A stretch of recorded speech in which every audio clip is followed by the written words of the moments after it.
Welcome back to Kinky Knots Cafe. Proactive is the way.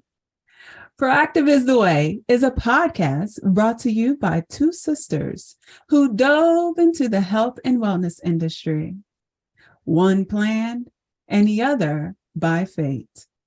We have joined forces to bring to you authentic conversations about our personal experiences as it relates to managing our health, working within the industry, and taking our combined knowledge to share with you some pearls of wisdom that you can take with you to live the best version of you. Every 2 weeks, we will host an episode. And each month, we'll focus on a topic that is designed to increase an awareness of tools and resources to enhance an aspect of your mind, body, and spirit. Today, we are continuing our conversations on principles. During our last episode, we laid down our laws of the land, our principles. We identified our top 5 non-negotiables that we abide by in our efforts to manage our lives. Just to share a couple, Tiffany, she highlighted how it's so important that she surrounds herself with role models, those she admires, to learn and grow from their knowledge and expertise. She also shared that in whatever she does, she wants to possess a sense of servitude. I focused on striving to live in and appreciate the present moment. Why?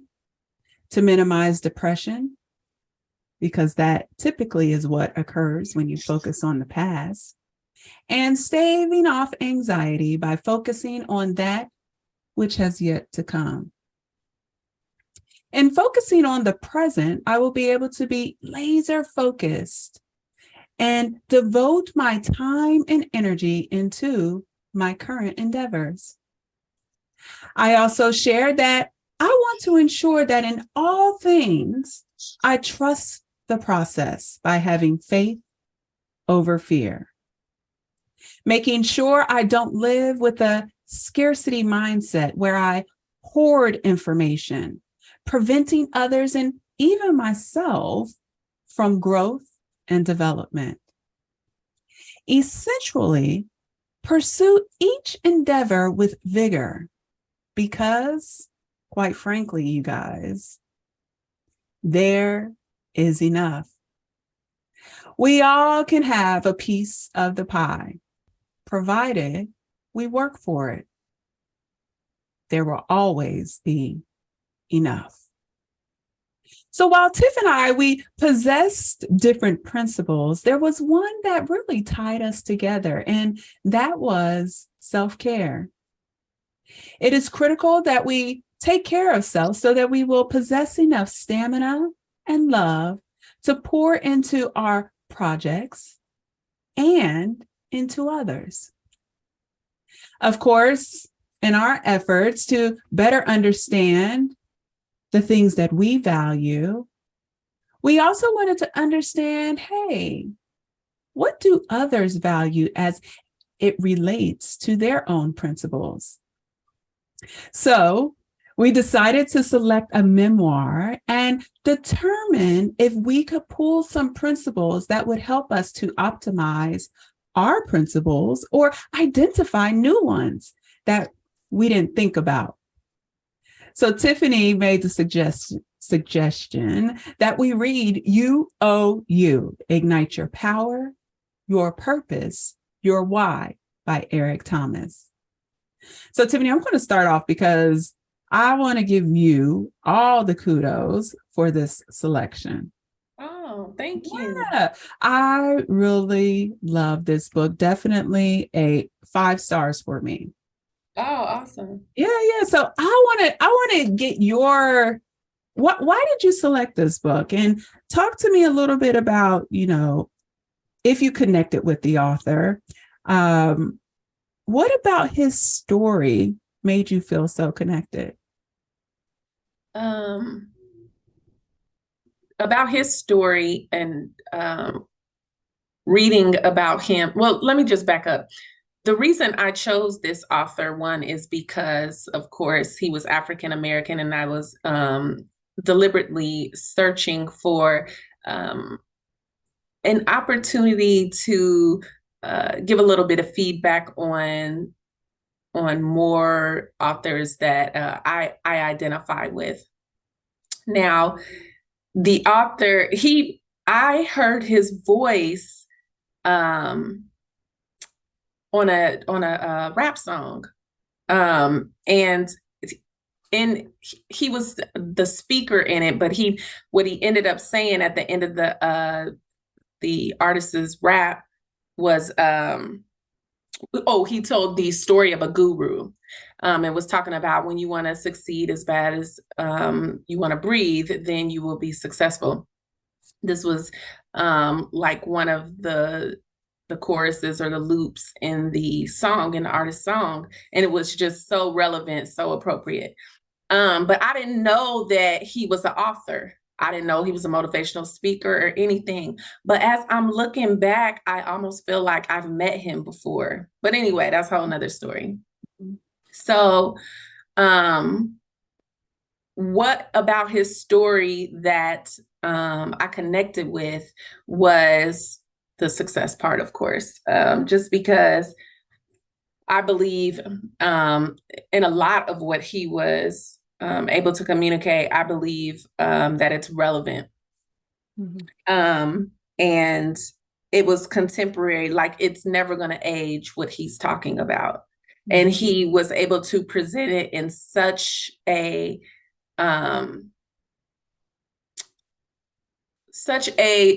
not simple, and I don't get me wrong, I like messages that have depth, but when people are able to, their presentation is simple, and I know that more than just myself gets it, I feel more comfortable with that kind of author or that kind of communicator, motivational speaker that connects me. Now, am I able to understand like abstract concepts? I don't feel like when you're trying to better yourself and you're looking for principles and things to identify with that are positive, that are going to make you successful, I don't think they have to be so abstract in explanation. And so I think that was the other thing that connected to me. One, he was Black. Two, he knows how to speak to a variety of audiences. And I think we'll probably go into depth with that. But, and he was able to do it in a way and stay authentic to himself as well. So that would be the third thing that attracted me to searching for him. And once I made the connection that, oh, this is the guy in the rap song, I was like, yeah, we should read him. Okay. Yeah, no, I'm glad you chose it because I never heard of him before, but I have seen him. Yes, when I saw his video, I was like, oh, I've seen this guy. That's him, so but yes, his story. And he's been out like 30 years. I know, but that's really bad though. I was like, where have I been? What? And he doesn't have that presence. Like he's not a part. His name doesn't get thrown around like Cornel West or Michael Eric Dyson when he has the same or Les Brown, because he legitimately is as intelligent as these people who we know, like. Well, I think also he's so connected, but he's not. His image and what he caters to, and who you just kind of highlighted is part of that more seasoned generation. Their suits. They're the suits. But not Michael Eric Dyson. Michael Eric Dyson is very similar to him. Michael Eric Dyson can tell you probably every hip hop song there is and knows all the lyrics to them. And he's so creative. He knows how to like integrate them into something he's speaking about. Anyway. Okay. But yeah, so that's why I'm learning. I live in a whole different world, folks. a whole different world. But I was really happy that you chose him. I love reading him. And I told you how I flex in the morning on 2 different levels. Every morning, I couldn't wait to get up on my bike and start reading him. And literally 45 minutes would go by without, pouring down sweat, a chapter read, done. Mm-hmm. And he was that captivating. Mm-hmm. And he doesn't highlight them as principles all throughout, but his story and the messages that he just shared, those pearls that we talk about of wisdom, that he just dropped them every day. And I was just like, man, yeah. So there was substance in each one of his chapters. In each one, and he had a story behind each point, right? So today we are actually going to cover, last week we had talked about our 5 principles, and I thought we'd keep it simple. We'll talk about 5 principles that we found valuable in this book. Once again, he doesn't highlight them as principles. We kind of had to pull them out. And as we're going through this, I just want our audience to be aware that I've shared this before. We will never be able to fully cover all the pearls of wisdom in this book and do it justice. And so we do strongly encourage you, please, if you have a moment, this is definitely an opportunity to have some me time. And take about 10 minutes a day if you can devote an hour and just suck up this book, because it is rich, it is full of goodness. All right. So make sure that you buy the book. And what do you say, Tiffany? Make sure you read the book. I know folks like to skim or listen, right? Because if you're an auditory, you can listen to it too. You can also listen to it and have the same impact. I prefer to read and then follow up with listening. But you have to do what works for you. So we do have this book. It is out there on the Kinky Knots Cafe approved site. So if you haven't been out there, you can go to www.kinkyknotscafe.com and just click on the KK Cafe approved logo and you'll get access to it. All right. So in the book, all right, I just want you to understand that we'll get to do a personal dive into Eric's plight to success. As you shared, Tiffany, he starts off by covering his background, whereby he went from choosing to be homeless. This is a choice he made, folks, to choosing success. And he walked us through what he valued and the principles he leveraged to help him make decisions and use as his compass to find his true north. So before we begin, let's make sure that our audience understands what is a principle. Principle.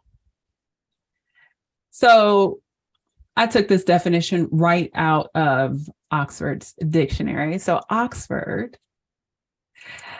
explains that a principle is a fundamental truth or proposition that serves as the foundation for a system of beliefs or behaviors, or for a chain of reasoning. Reasoning, which means the action of thinking about something in a logical and sensible way. So in the book, Eric highlighted that, or how he defined it, was that a principle are things that are non-negotiable. These are things that you are not willing to compromise on, the things that keep your values in place. Now, at the end of the book, you really don't get to understand what does Eric value. You can read through and kind of pull it out, but at the end, he shared out of everything that he shared what his core principles are. And he focused on his non-negotiables. And some of those were, actually, he had only 3 he shared. He stated, I will not engage in any activities or events that involve drinking, smoking, gambling, or doing drugs. I did not hear him say that. Yeah. At the end, But I can see that. I mean, he's a preacher or a pastor. A Seventh-day Adventist, right? Oh yeah. They Yeah. don't even eat meat, I don't think. Yeah. They minimal amount, right? Or it has to be beef, not pork, something like that. Yep. They don't eat pork, right? But his wife, his number two principle he stated was his wife is his priority and must travel with him wherever his speaking engagements take him. I was like, oh wait, chivalry is not dead. Right. He does that, so there's no temptation. Right. That too. That's actually what I thought about. I was like, he's probably, because you know how you can be when you're traveling, all types of temptation. Right. But it's also that support, right? So he gets into an environment where he might not feel comfortable. He has that, his strength to lean on. Right. That will support him through anything. Number 3, quiet time. He says every day he has to spend quiet time where he prays, meditate, and reflect before he shares himself with the world. And what do we talk about, right? That's like one of our primary principles, self-care. Yeah.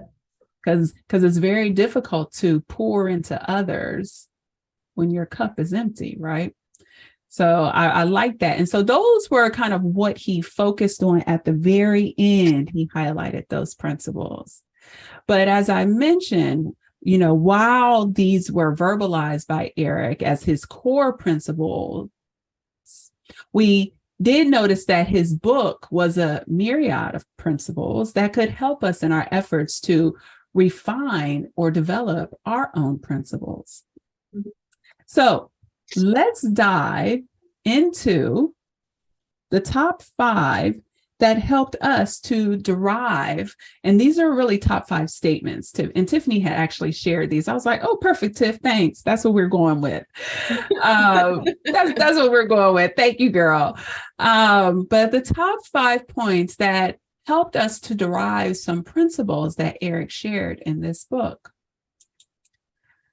All right. So we'll get started. We'll just go through them one by one and we'll give our thoughts behind it. The first one that Tiffany had shared was, when you want to succeed as bad as you want to breathe, then you will be successful. So Tiffany, help me to understand, what principle did you pull out of this? How do we formulate this into a principle? Well, it's very similar to, and I'm just going to use my position as, a nurse practitioner when I'm talking with patients, and they come in and 3 months prior, their A1C, which is a 3-month average of someone's blood sugars. But it's also a value that we use to determine whether or not someone is pre-diabetic versus diabetic. And, this patients come 3 months prior, their A1C is 14. Normal is less than 5.7. And so, we make a diagnosis of diabetes at 6.5. Well, when talking to some patients, when you're trying to say, hey, we need to correct this, otherwise you're going to have, cardiovascular problems, other complications as a result of your diabetes, blindness, trying to communicate to them. And then, what I finally realized I had to start adding was, in order to see their success, is you have to depend as if your life depends on this. And a lot of the things that we do, we may be passionate about it, but we don't do them as if life depends on it. Like, because think about it, like you could just be gone tomorrow. You don't have to suffer an illness. You don't have to, there would be no exaggerated or dramatic exit. You could just exit, and do you really want to leave this life having not put life into what it is you wanted to succeed at, if that makes sense? I don't know. I don't want to go all over the place with it, but I mean, it's just straightforward. It's a very straightforward principle. There's really not many different principles you can get out of it if you understand that your life has to depend on your success or you becoming successful. Like your life has to depend on it. Yeah. For me, I talked about urgency, right?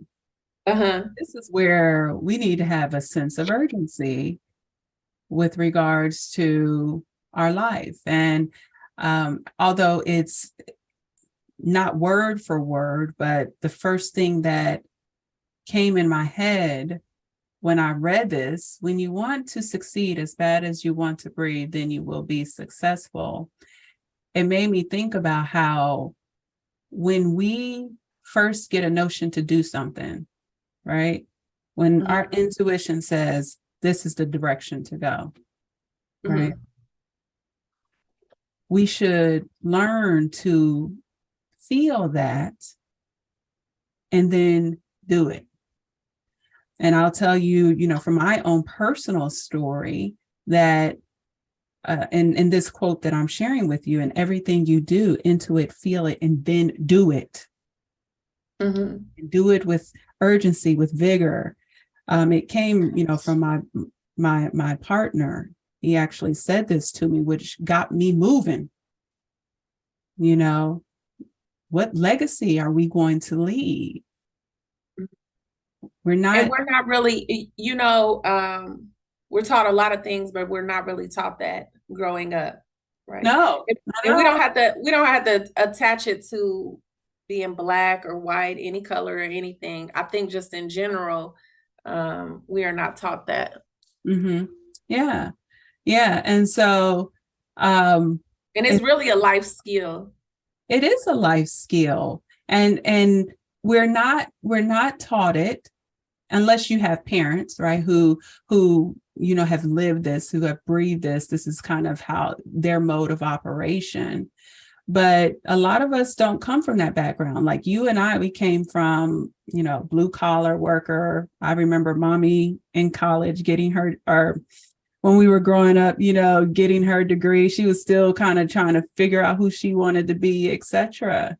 And so, all we was taught was in our household was you got to go to school, you got to get an education, you better graduate, but there wasn't anything that continued after, it was just a lot about what we needed to do to get out of high school is what I remember. And then when we started talking about college, and they're like, yes, absolutely, definitely, you got to go to college.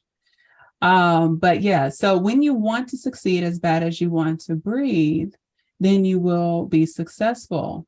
And so in this, in everything you do, the moment that you intuit, the moment it hits your mind, the moment it's there and it says to you, Toya, this is your gift. Feel that and then do it. Right. And I will tell you, for a long time, I hesitate. I'll tell you right now, I hesitate on everything I do. I overanalyze to the point where I am paralyzed. I've always been that way. And what's interesting, and it made me think about Proverbs 18, verse 18, chapter 18, verse 16. And let me back up. I think I did that because I was fearful, right? I didn't know where I was going, how I'm going to get the resources, etc. So I would always be gifted with a lot of ideas, but I would stop myself from feeling it. I would stop myself from doing it because of that fear. And so going back to the quote, chapter 18, verse 16, it says, a man's gift maketh room for him and bringeth him before great men. And when I reflected on that verse, I kept saying to myself, why would we ever fear doing what we intuit? We intuit because it is something innate. It is something within us that we have the possibility and the capabilities to do. And when it's there, that is you don't need no one to tell you to go. You need to just move, right? You need to move. And so I appreciate that verse. The other quote in the book that he brought up, Eric brought up, he stated, there is no substitute for your own drive and desire. If you don't have that fire, if you don't have that dog, is what he called it, you're not going to accomplish anything. You to have focus. You to have a dream. You to go out there and make it happen. Right? And you already shared the story that he shared. I like that, right? That story. It's not his story, right? I was trying to figure out, I was like, well, whose story is this? The one with the guru, right? Oh, yeah. I thought it was his. No, it was somebody else he was talking about. Yeah, it's not his story, but I mean, he brought it up. He and the world grabbed onto it based on his delivery, which is amazing, you know, because it really does. It really does speak to you, that story he shared, you know, that secret to success, you know. And so I like that, you know, that whole story. I liked how it helped us to really understand the importance of we only got one life. And when we get messages or communications that this is the direction we should go in, leveraging our gifts of discernment, move, right? Jump, as they like to say. All right. So principle number 2, be your authentic self. And here I thought to myself, I was like, I wanted to help me to understand, Tiffany, what principle, I mean, is it just that, be your authentic self, or is there anything you can add to help formulate it into a more I believe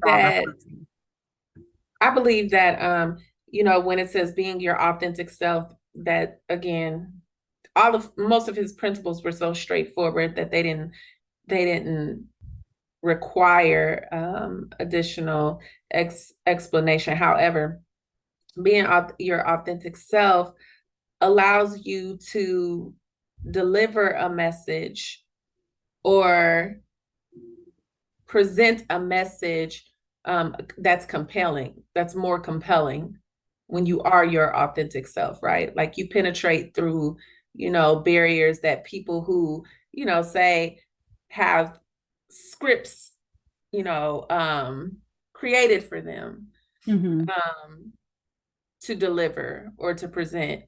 But in this author's case, he didn't have to do that because this is who he was. And what he did was he told a story about when he first started and he still didn't know who he was, or how much value, actually monetary value, he should put on himself.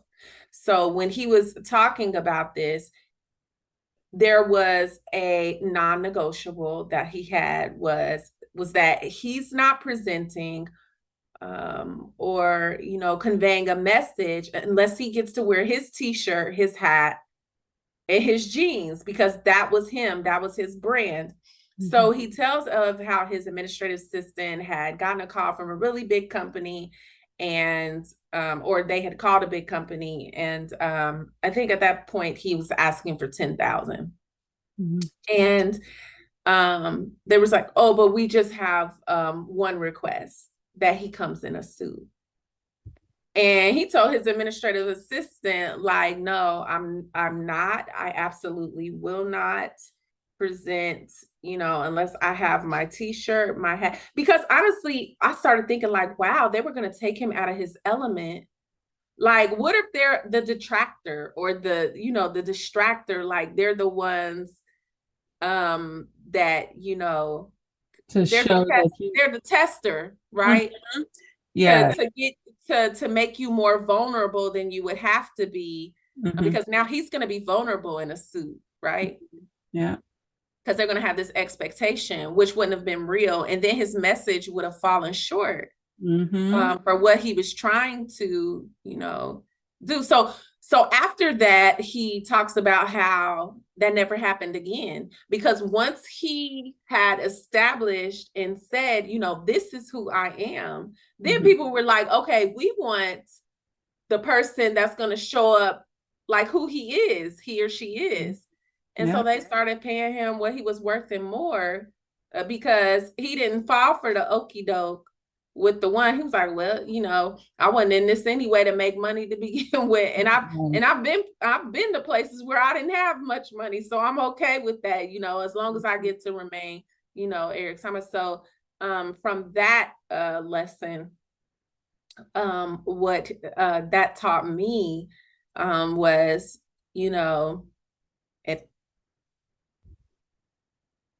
if because I don't want to say that, because I was going to say, if that's the way you talk, then talk that way. I mean, you still have to know your audience. But if it's been effective, if it's been effective, which he's been very effective in many different environments, because by this time, when they're asking him to wear a suit, he had already been in the game, I think, for what he said, 20 years or something, 18, 20 years. And so he's like, I've already established myself of who I am and what I bring to the table, and I'm still having to prove myself. I have nothing to prove. Nothing at all. Nothing at all. Yeah. I mean, he turned down a $10,000 payday. And I was like, all hands clapping for him. But yes, because why do I need to change who I am to make you comfortable? I mean, think about that. Why do I have to walk around uncomfortable?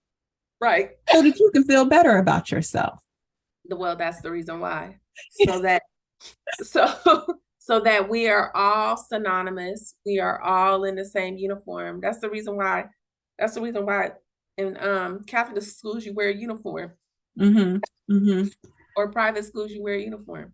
Right. Everybody has this uniformity. Nobody feels threatened by anyone else's. Mm-hmm. Yeah, I mean, and an element of that I do understand, right? An element of that I do understand. But when you are crafting and designing yourself, really and truly, and I talked about this, I think in our first episode, we definitely have got to get out of that Borg society mentality, because it just leads to us being very unprogressive. The other point I just wanted to make here is I truly love the fact, he's all about staying true to yourself, stay true to yourself in all that you do, and make sure that any endeavor that you take on, it's aligned with who you are. Right. And you gave the story, so thank you for giving the story, but I'm going to read a quote that I pulled from the book that I really, really appreciated. And it was more around miracles when you are authentic. How miracles tend to come when you're being the most you. And he talked about, if you've identified your superpower and are walking along your path of purpose, it means that you are on your way to discovering and honoring your innermost you. But it's important to remember this. When you're seeking opportunities, it's possible that you may feel you have to be a certain thing or act a specific way or perform a kind of role in order to get an opportunity. And I was sharing with you earlier before we even started, this is something I do kind of see all the time when people use their gifts of foresight, right? They use their gifts of foresight to become someone that they probably were never designed or destined to be. And they are forcing themselves to act like somebody else. And they're not being truthful to who they truly are, really betraying themselves and thus signaling to the world that they are not comfortable within their own skin. Mm-hmm. And it's interesting because I see people do this and I think to myself, we see this. We can feel this. We can feel when you are not authentic, right? Mm-hmm. And, whether, they're conscious of it or not, we see it, right? And we respond to it in the way that we respond. So it's very important that when you are being your most authentic version of yourself, understand that opportunities are suited to you, opportunities that are your gifts will begin to come to you. They will begin to come to you. And if I go back up to what I shared before, your gift, it will make room for you. But you have to pursue it, and you have to pursue it with vigor and have faith over fear. Make sure you understand and that you will be guided, but you must walk the path that is destined for you. Right? Yeah. So I just wanted to make sure I shared that. Yeah. The principle number 2, good selection, be your authentic self. It is so, so important. Let's dive in here real quick. Principle number 3. And you had shared, and this quote that you had was surrounding yourself with who and what you aspire to be like. And I took this to, your network is your net worth. You ever heard that quote? Your network is your net worth, right? Right. So why did you choose this one?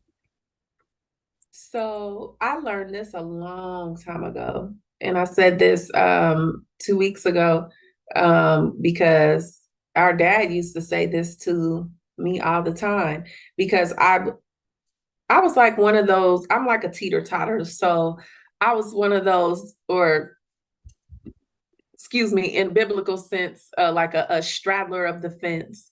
Mm-hmm. So I like duplicity, right? Mm-hmm. Because that's ultimately what I would have to like doing the type of stuff that I did. I did enough to get in trouble, and then I did enough to get out of it. Like, so. Very balanced.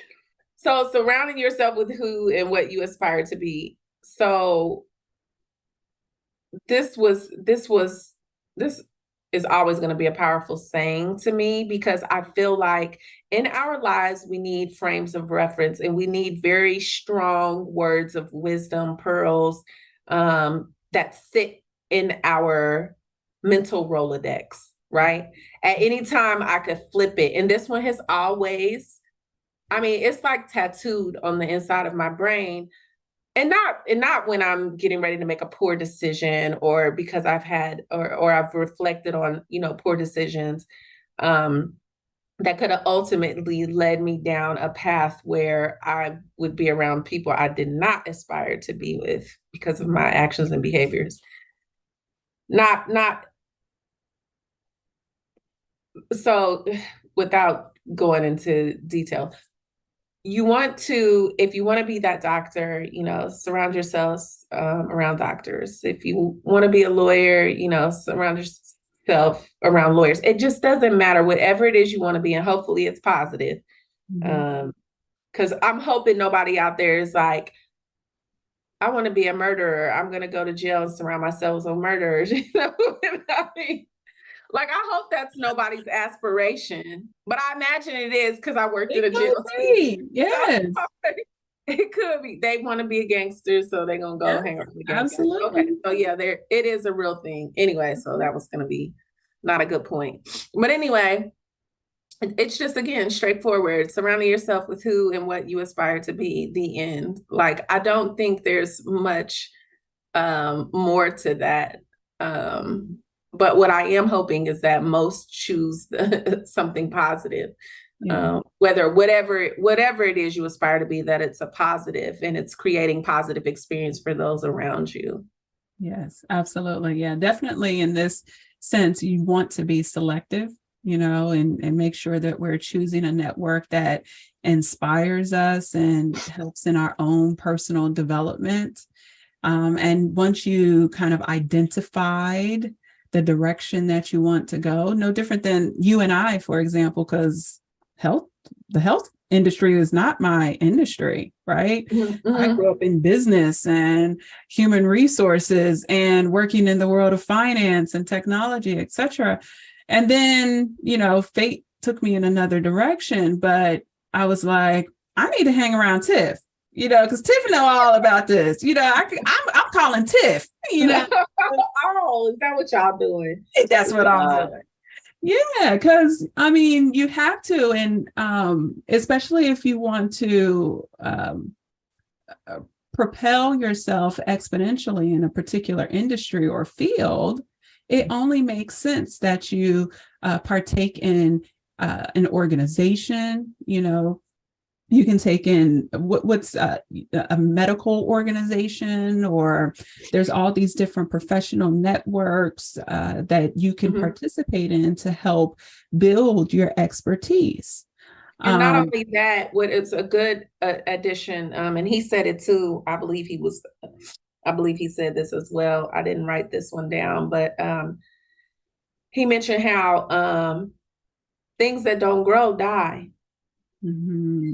So you don't grow, you experience no growth if you're not building a network, or you don't have a network. Mm-hmm. You don't grow. Right. You become stagnant.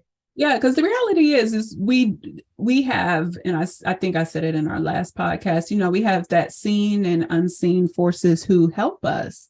And if we don't get ourselves out there, even if it is exhausting, I was thinking, as I was saying that, introverts just popped in my head, like, Toya, what about us? But really, you have to really put yourself out there. And what's beautiful is nowadays with technology, you don't have to go full-fledged out there, right? We can do things through Zoom, meeting invites, so you're in the comfortability of your own home, but you're still garnering knowledge and connecting with people. So there's ways that we can still stay true to kind of our how we want to engage socially, but also making sure that we are getting ourselves out there, making sure that we are learning and growing from one another. So, okay. I wanted to end with regards to this principle, a quote that he had within the book. He had shared, attracting the right people. Mm-hmm. It's also about surrounding yourself with people who are successful at what they do, no matter what field they're in. Mm-hmm. People who are passionate and profitable in their professional lives will have lessons to share with you. And just by being in a new environment with new people, you'll hear new modes of thought, new words, and new perspectives on life and work. Even if they don't apply to your particular interest, knowing how other people think, both here and in other parts of the world, is valuable in shaping your own way of thinking and your own way of doing business. And so that's the other side, right? Not only making sure that you get within your industry, learn within your industry, but that you also diversify your knowledge, right? Which is a lot about what we're doing here with Proactive is the Way, diving into different authors, diving into different modes of thought, etc., to help us shape and guide us so that we are developing optimally, holistically, right? So I do like that. So making sure that we not only are focusing on our industry, but also diversifying our perspective. All right. So did you have anything else to add there with the principle number 3? No, All right. So the principle number 4, know your worth, right? And how would you sum this up? Wow, the way he discussed it was like he knew but he didn't know. Like when he had to put a monetary value on it, like he knew because he kept on with his vision, he kept on with all his passions, like no matter what. It didn't even whether he got paid or not. Whether he got paid or not. And he also mentions how he was working a lot of times for free, giving out his information, giving out his proprietary information for free. But anyway, because ultimately his gift and his talent was his voice. But knowing your worth, wow, that's a loaded, it's really very, it's complex. Well, because it's not just about monetary worth, right? Right, exactly. Yeah. It is about those things that you are unwilling to compromise, the non-negotiables. Yeah. Right. So when you know your worth, you don't negotiate these items. Like it's never and you watch powerful people do this, right? Like Trump, he will never negotiate his non-negotiable of being an asshole. He's always, that's my boy. That's what he's gonna be. He's going to be intentionally what is it when you divide people? The word divisive. He's gonna be intentionally divisive because he knows his work. Y'all not about to take nothing from me. Is basically what he's saying, and he's challenging, he's challenging that each and every step. Like, so knowing your worth is, it's not a dollar amount. It's about those non-negotiables. It's about your morals, values, things that you will not allow to compromise your integrity. Yeah. Things not absolutely like when all of this, all of these school shootings and things that started happening. And then there was like, oh, we have a no tolerance policy now for bullying. And then that's, that whole campaign started coming out back when all this bullying and stuff was going to school. So that's the same way you have to be when you know your worth. I have a no tolerance policy for ABC, XYZ. I'm not, there's absolutely, of course you're tactful about it. Of course you are. Absolutely. Of course you're, so. Yeah, and you have to know your core values, and when you know your core values, you incorporate them, you will leverage those values in all that you do.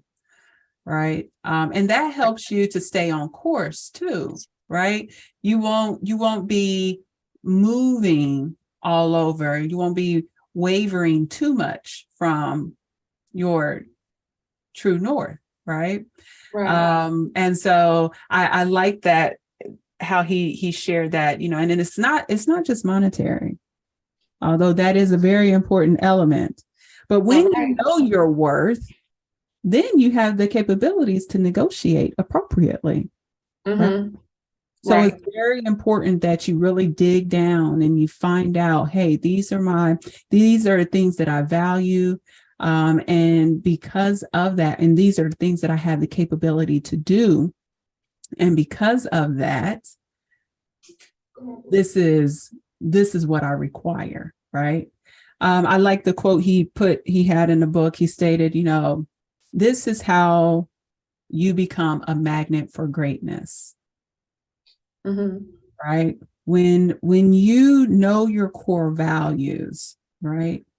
And you start behaving like them, you talking like them, you looking like greatness. Mm-hmm. Once you get into your brain that you want to be great, right? You start attracting greatness. You'll start getting into environments where high net worth people come up and they start talking to you. Right. And so I like the story that he shared. He stated about Bob Proctor. He stated he had first met Bob Proctor and he had thought Bob Proctor had told him, man, you undervaluing yourself. And now we're going to speak about our worth from a financial perspective, a monetary perspective. And he was like, yeah. He said, I thought Bob told me to charge $20,000 per gig, right?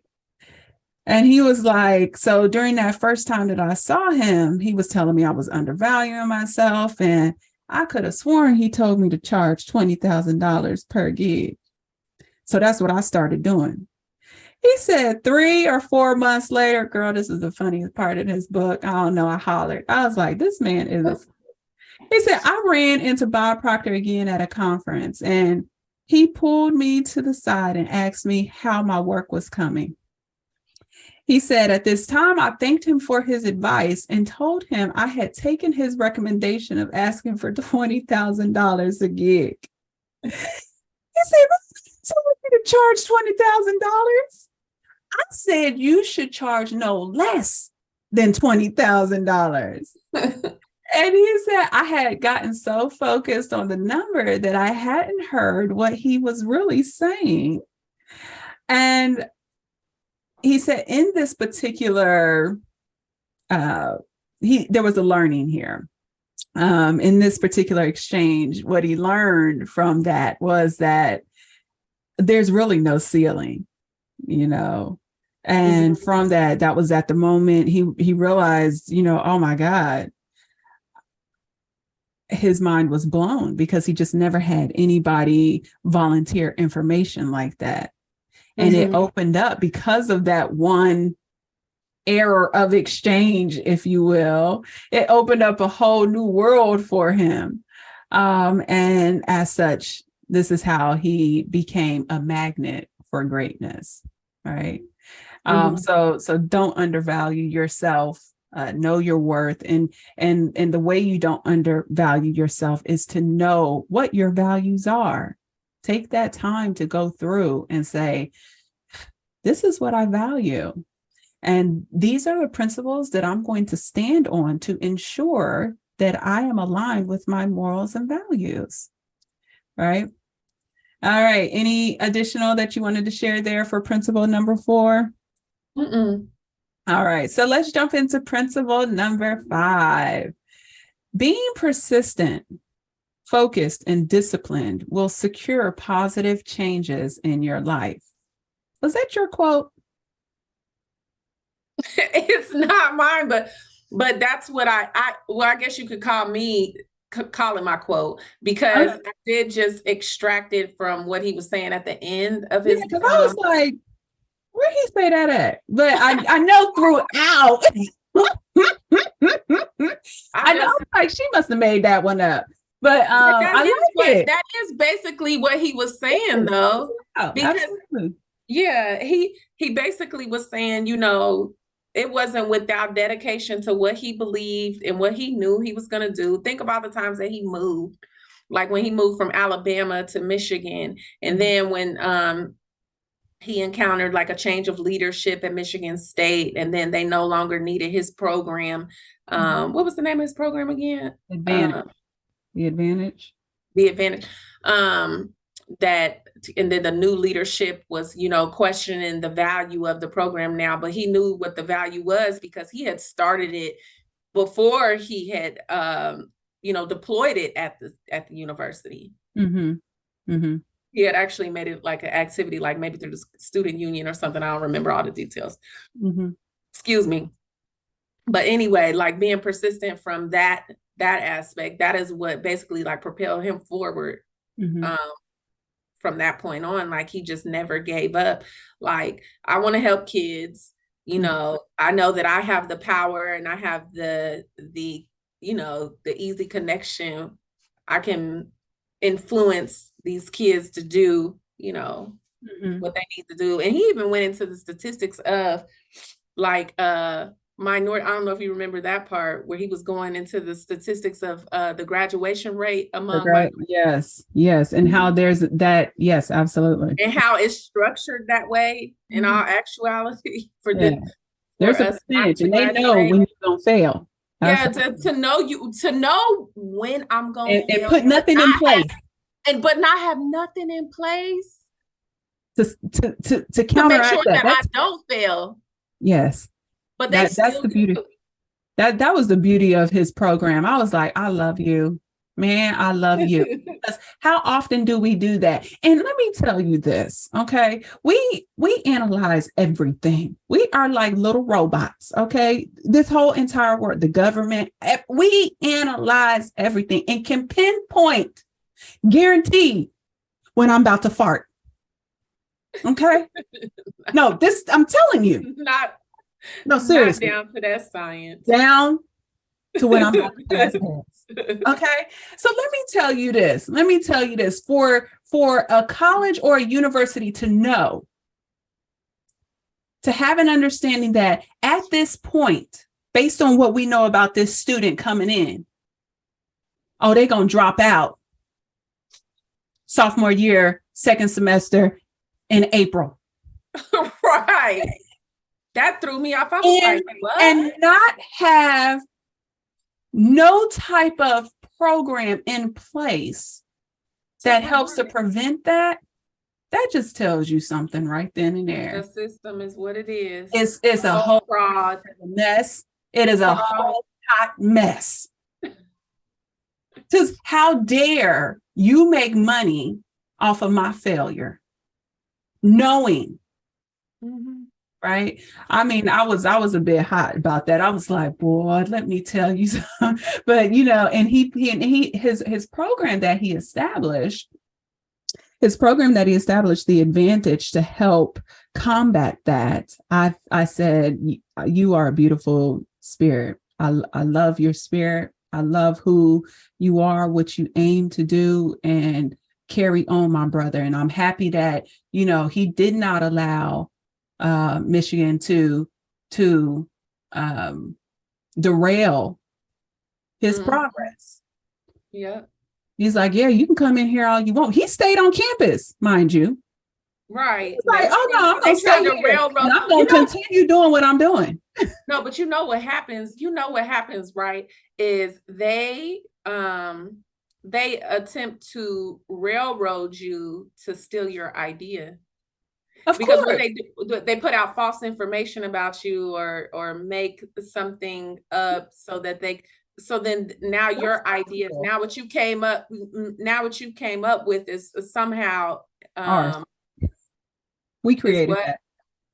We created that. It's ours. It's but somehow now that what you designed is like what happened to Kanye. It's no longer credible. Mm. Your shoes ain't even credible. Them flight shoes, space flight shoes. Mm-hmm. Yeah, but Yeah. that was very difficult to digest. And um I do hope that what we share here today, that someone is listening. And with this knowledge that we do have, that we become better at being proactive, which is the whole premise of this, because we tend to teach to be reactive. We do. In almost everything that we do. And when I heard that a university that's getting $40,000 a head for something, yeah, I mean a head for a student, knows when you're going to fail and has no type of program, putting forth no effort to combat that. It's disheartening, and it shows who we are as people. It's discouraging. Is Michigan State a HBCU? No, it's just a state school. Mm-hmm. Yeah, so I just, that was just reckless behavior, a whole hot mess. And all these schools know that, and they do that, and they could implement programs. But to make a conscientious choice not to, and then try and kick him, girl. Okay, you guys, I'm sorry. We got stuck on that one. All right, but let me see here. The principle, of course, that I garnered from this one was number one, aspire to be committed. Make sure that you're giving 110+% in all that you do, and love yourself enough to always give and go above and beyond to being the best version of yourself. Because as we shared here, being persistent, focused, and disciplined, it will definitely secure positive changes in your life. All right, so that was the top 5. Thank you so much for joining us with our episode of Proactive is the Way. As I shared before, you guys, we only cut, Tiffany, what would you do? Maybe 25% of the book? I mean, not even. Okay. We didn't cover. We just gave you a snapshot of all the goodness that is really in this book. And as I mentioned before, definitely 5 stars. From me. I truly appreciate and value who Eric Thomas is, being vulnerable and brave to share his story with us and encourage us and get us on the right track. Yeah. So, all right, folks.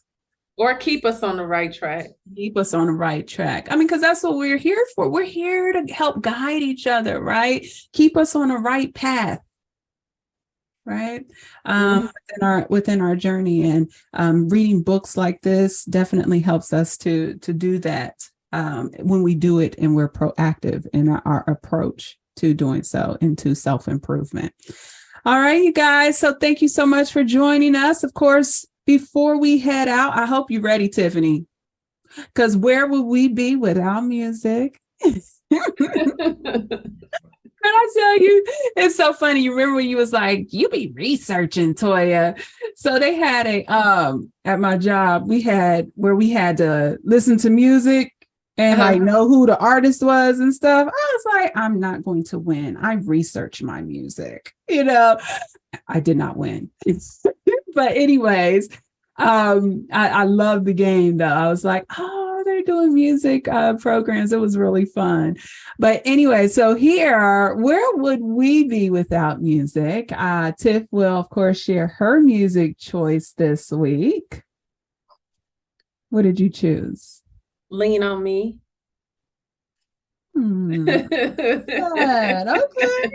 Okay. Do you want to give more to that, or are you just going to say lean on me? Just lean on me. Listen to the lyrics. Okay. I don't want to sing them. Why you don't want to sing? But how does that's you can apply that to yourself. Those lyrics. Yeah, absolutely. I like that. Lean on me. All right, you all, join us in a couple of weeks as we launch our next series, Flow.